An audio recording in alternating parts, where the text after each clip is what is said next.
You know, we traveling around the country and we do workshops and we have books out there. When we talk about unconditional love, it's always an emotional impact conversation. In the room, people saying it's bullshit, it doesn't exist. They say that I have unconditional love, I love people no matter what they do, I give with no expectation, and it sounds like something they read out of some other book other than Coleman did. We know that love is service. It is what our ancestors taught us. Unconditional love, we live in a time now of imperfection. We all are imperfect, striving back to the perfection from which we come. So this is a time that was designed to help us develop our character through the most extreme situations. Ironically, oftentimes in our love relationships, especially our intimate relationships, where we're most naked consistently, we find that we are in situations that develop our character if we're aware that that's what's actually happening. We verbalize it like something's wrong with that person, so I gotta leave them. But it's actually an opportunity. There are times when you do need to leave, but there's actually an opportunity for you to develop your character. And so unconditional love is not pretending that a person doesn't have an imperfection. It's serving them in spite of their imperfection and using the imperfection in them to correct that in yourself. And so we want to talk about that. So what do you have to say, sweetheart? Yeah, you can, I think we get unconditional love and the conditions on our relationship confused. You know, so we can have unconditional love for someone and choose to not be in a relationship with them. We can have love or appreciation for their purpose in the world and in our lives. Like Marshall said, if there's some issue with them, as they say, if you're pointing at somebody else, there's three fingers pointing back at you. The idea is for you to correct something in yourself. So a lot of times people say, oh, you know, you're a reflection of another person, and you know, that can get a little esoteric. But the idea is, if you don't like a trait in somebody else, you are correcting it in yourself before you are pointing at them for some correction. But all of that, if you choose not to be with someone, that's a condition on your relationship. So you can say, I deserve respect, I want to be talked to in a certain kind of way, this is how I want to relate with a person. If they don't live up to that, or if they're not willing to do that, or you know, that is your non-negotiable, you have every right to leave a relationship or not enter in one in the first place, no matter who that person is. It could be a relative, it could be a spouse, you know, it can be someone who's just interested in having a relationship with you, but it doesn't mean that you can't have a kind of love for them. So that's really what we're talking about, is the confusion of having unconditional love and respect and serving people, our people, versus being in a relationship where you're condoning everything, that there's not any condition at all on how you relate with each other. Love is your birthright. Nawasha wrote this down. I don't know if it was to me, but it's just, she wrote that down and I liked it. Love is your birthright. Our people historically built those pyramids that are all over the world. The ancient name from our people was not pyramid. That's a Greek name that means house of fire. The ancient name of the originators was Merkut. Mer means love. So these were Merkuts, house of love. It was a great labor to build that kind of structure that's mathematically, scientifically, and contractually, from a contractor standpoint, a masonry standpoint, amazing. So this is where the term labor of love came from. So this is something that we gave to the world. And then of course we have the Akoma symbol that we commonly call the heart, our ancestors gave to the world. So we have demonstrated love in thought, speech, and action. Now today we lost our mind. And I say to the brothers who I love very much, no people in the world are respected on earth when they disrespect their women. I'm seeing a crazy lust, hate going on between our brothers and sisters out here, where a beautiful sister walks through brothers or comes across brothers, and everybody from the suits to the hoods to the middle dudes turn their head. And a lot of times they say things.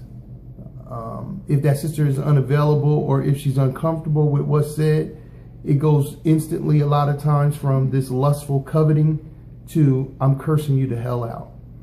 That's not love. That's a lust, hate. And underneath the lust is a hatred. And so we have to deal with this misogyny, which is an alien cultural concept that we learned from our oppressors. And so unconditional love for our sisters, they need to feel when they come into the presence of black men that I may not even know this brother, but I know he has an unconditional love for what I represent as a black woman or a little girl. And I'm not going to be, victimized by him. And so that's what I want to say there. And we need to have some order in our relationships. We need to have some structure and a true plan and strategy for entering into a relationship. A lot of times we as women, we are doing a relationship, we're all in sooner than we should be. Like we're sold on the idea of a relationship early, because we've been waiting for it since we've been a child. We've been conditioned for the happily ever after and for the love story and for the family. It's in our subconscious almost. And I think that is a good thing, but it's not how a lot of our boys and young men are raised and, Absolutely not cultivated. So when we come together, all somebody has to do is, say that they're interested. I see so many of my sisters don't know what a date is, don't know what a relationship is. So they're saying, well, I thought I was kind of on a date. I thought we were together, but then I realized that we weren't. That should not happen. If somebody just straight is lying, that's one thing. But if you don't know, if you don't have any kind of protocol for what a relationship is, that's a problem. So we as women, we definitely need structure. We need to set our boundaries. We need to know what a relationship looks like so that we're not giving so much of ourselves before a man has shown that he deserves what we have to offer. And that's very important. I think that we want to focus on unconditional love being your birthright. And I think a good example is our family. Of course, we all got people in our family who we love, right? So the term is out there that we can't choose our family, but we have to love them. Something like that. I hear it a lot of different ways over my lifetime. Can't choose your family. But what that speaks to is that we love our family unconditionally. God knows that we're connected to our family in the most visceral way, but God also knows that it's members in our family or people that do stuff in our family that we definitely don't like. And we use that as an example to say, you can love people, you can love your people and not love everything about them, because we're in this hate parade culture of social media where you have to be 100% supportive or you're a hater or you're subject to be bashed. And I would offer this. You don't even like 100% about yourself, but you should love yourself. And I would think that most of us would answer in the affirmative if we were asked, do you love yourself? Even if we don't demonstrate it, we would say that we do. And so we all know that there's all kind of things about ourselves that we don't currently like. And so that is the template to understand what unconditional love is, because it gets so confusing to people when you say it based on their beliefs and their conditioning when they were young and the way pop culture tries to mystify the term. Unconditional love means that I love you, but I don't love everything you do. But in spite of your imperfections, I am going to service you to contribute to your overall growth and development. Period, point blank. That's it. That's what unconditional love is. And that's our responsibility. As community members, it's our responsibility to have a safe place for each other with the accountability that's going to grow our character. We're not in the world by ourselves. We're not in our families by ourselves. We're not in relationships by ourselves. So we really need to do our job and help the other person grow. It's not all about what you can get, and it's not all about what you can give. It's a mutual back and forth that has us all elevate together. You can't, it's a leveling that happens in culture and community. Somebody is not going to raise while somebody else is in the, gutter, right, in the lowest levels. Right. So we have to just act like we know this, and we have to really work and make our contribution to each other. So don't you want some love? Don't you want to be able to love your partner, your family unconditionally? Don't you know that love is your birthright? Don't you want to experience these things? Well, it's time. Yes. It's time. Soulmate science.